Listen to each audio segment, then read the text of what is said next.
Hello everyone, I'm Aradhana. I'm from grade 9 and today I'm going to be explaining about fire alarm.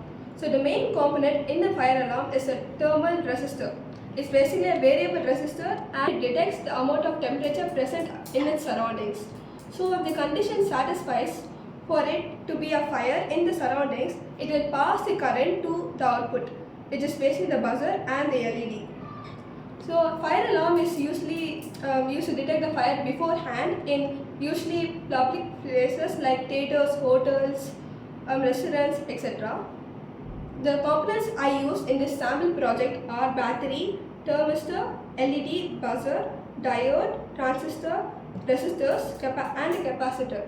So now I'm going to show you actually how it works.